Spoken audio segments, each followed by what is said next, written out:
ప్రేక్షకులకు నమస్కారం. ఈరోజు సీనియర్ ఇంటర్మీడియట్‌లో సాంస్క్రిట్ విద్యార్థులకి సంధుల్లో 4వ సంధి అయినటువంటి అనునాసిక సంధిని ఇప్పుడు నేర్పిస్తాను. ముందుగా సూత్రంలోకి వెళదాం. ఈ అనునాసిక సంధికి సూత్రాన్ని పదాంతమునందు ఉన్న ఖచ్చిత తపలకు అంటే పరుషములకు ఏవైనా అనునాసికాక్షరములు పరమైతే, ఏవైనా అనునాసికాక్షరములు అంటే వర్గపాంచమాక్షరములు అనునాసికాక్షరములుగా చెప్తాం.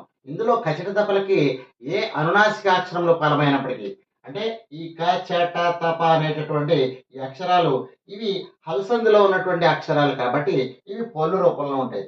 వీటికంటే ఇందులో పంచమాక్షరాలైనటువంటి అనునాసిక అక్షరాలు ఏవి పరంగా ఉన్నప్పటికీ కూడా అంటే ముఖ్యంగా ఈ 3 అక్షరాలు కూడా కకగలో చివర ఉన్నటువంటి ఈ ఞ అనే అక్షరం ఒకటి, ఞ అనే అక్షరం ఒకటి, న అనే అక్షరంతో ప్రారంభమయ్యేటటువంటి పదాలు సాధారణంగా దొరకవు.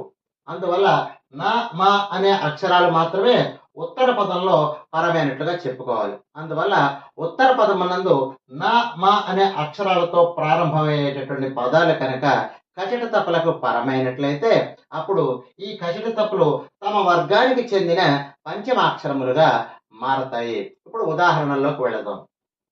వాక్ ప్లస్ మయం. వాక్ అన్నప్పుడు చివర పరుషమైనటువంటి కా ఉంది. ఇది పొల్లు రూపంలో ఉంది. దీనికంటే అనునాసికాక్షరమైన మా పరంగా ఉంది కాబట్టి ఈ క ঙగా మారి వాంగ్మయంగా చెప్పుకోవచ్చు. వాక్ ప్లస్ మయం వాంగ్మయం. అలాగే షట్ ప్లస్ ముఖ షణ్ముఖ అంటే ఇక్కడ టకారము నాగా మారింది. తర్వాత జగత్ ప్లస్ నాద జగన్నాథ అంటే తకారము ఎప్పుడైతే అనునాసికాక్షరం పరమైందో ఇది కూడా తన వరకుకు చెందిన అనునాసికాక్షరమైనటువంటి నకారంగానే మారి జగన్నాథగా మారింది. తర్వాత తత్ ప్లస్ మాత్రం తన్మాత్రం అంటే పూర్వపదం చివర తకారం. దీనికంటే మా అనేటువంటి అనునాసికాక్షరం పరంగా ఉంది కాబట్టి ఈ తత్ అలా తన్గా మారి తన్మాత్రంగా అవుతుంది. మళ్ళా ఉదాహరణలో ఒక మాట చూద్దాం.